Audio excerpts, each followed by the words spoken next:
With about 10 minutes to go, what we're seeing here is a very, very impressive display from Arsenal.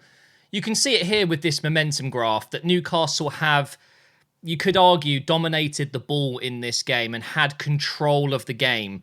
But realistically, this has been a story of both teams going for it with really nice liquid football going forward, and both goalkeepers having fantastic games. But Ramsdale is coming out on top of Pope. I think that's basically how I would describe this game. It could easily be 4-all, 5-all. There has been so many big chances.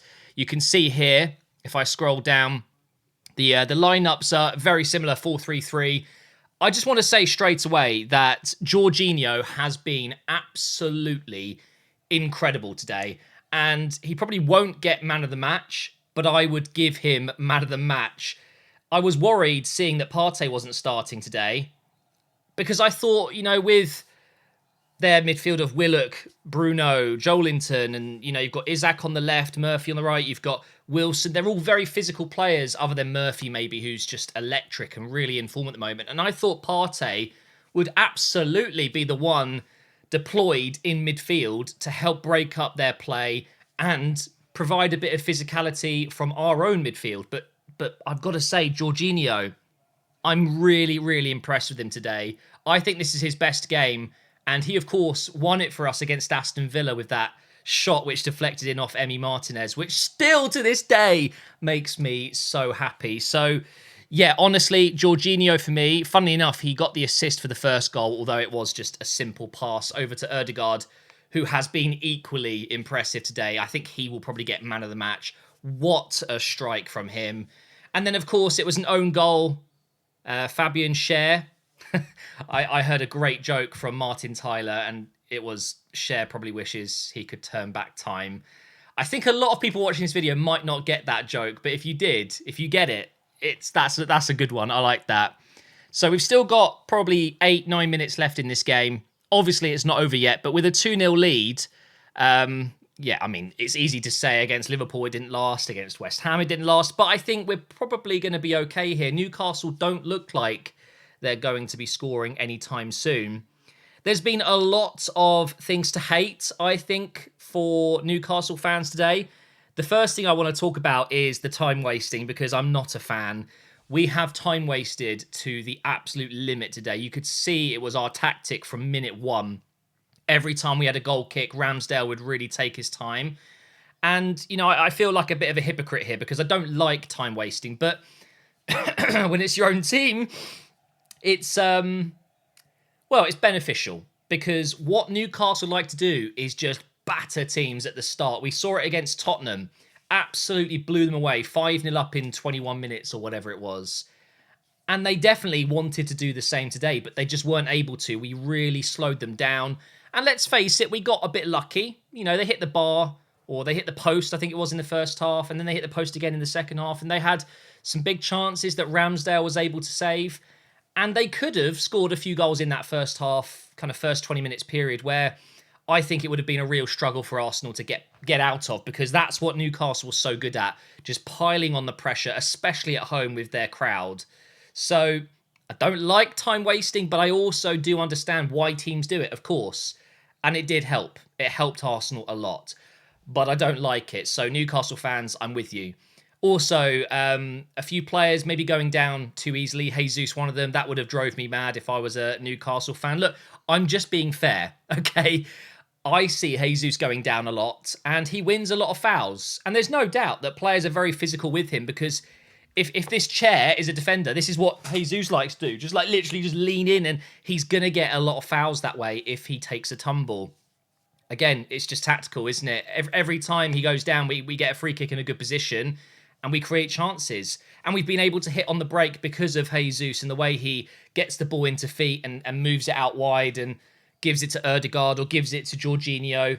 And also, quick shout out to Tierney, who's come on for Zinchenko. I thought Zinchenko was quite poor today, actually. Again, just making simple mistakes in this left-back position where he's caught in this position in midfield where he wants to be. He's having to run back into position, and let's face it, he's not the quickest player. And defensively, he isn't good enough to be, I think, a left-back for a top club. But the thing is, He's not a left back. He's, oh God. Oh, Newcastle were in there.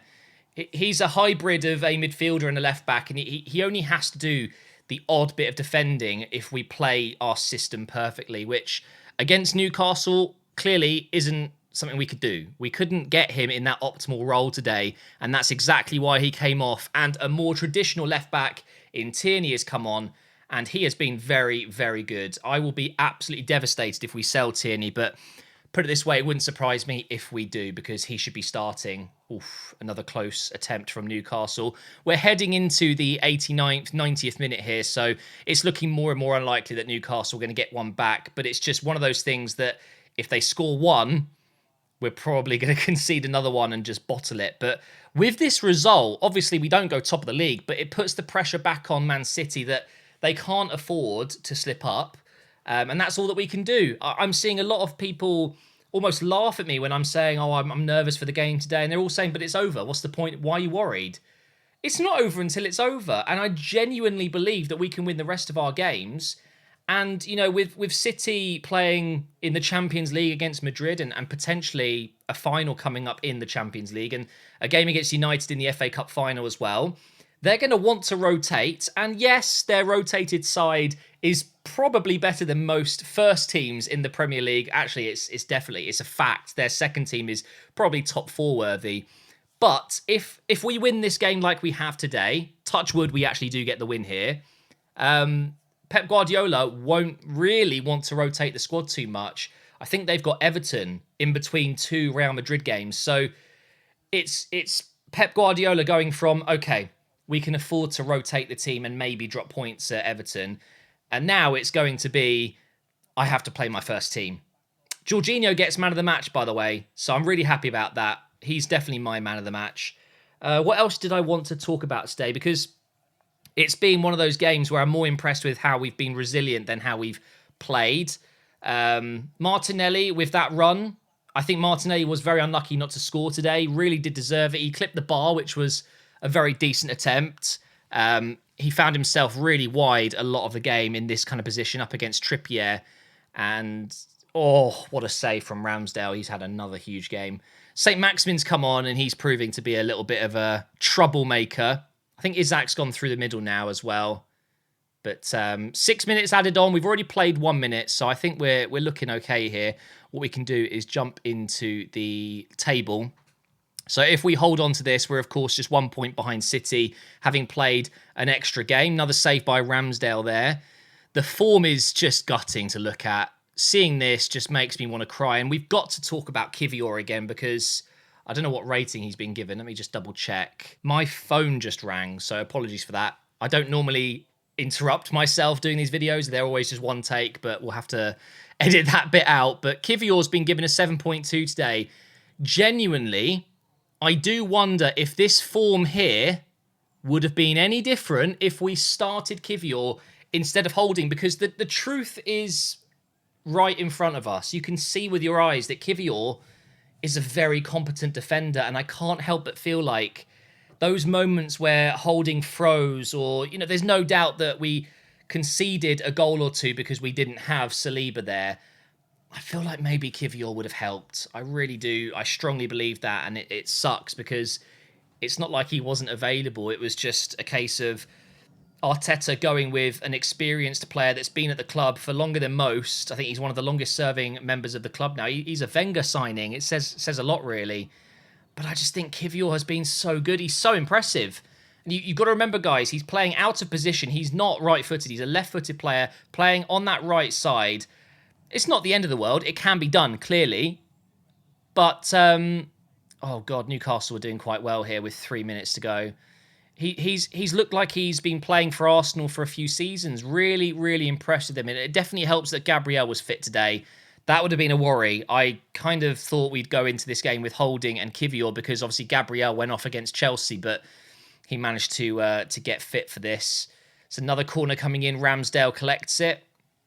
He's been superb today, Ramsdale, honestly. I know there's moments where Ramsdale, I think, can look a little bit on edge, a little bit nervy. But the fact is, he's still very young. He's very good with his feet. His distribution is top 5 in the Premier League minimum. Probably one of the best in the league distribution-wise. And he's making some absolutely huge saves for us in big, big games. So, yeah, I rate Ramsdale highly. For me, he has to be the number one for England. He really does.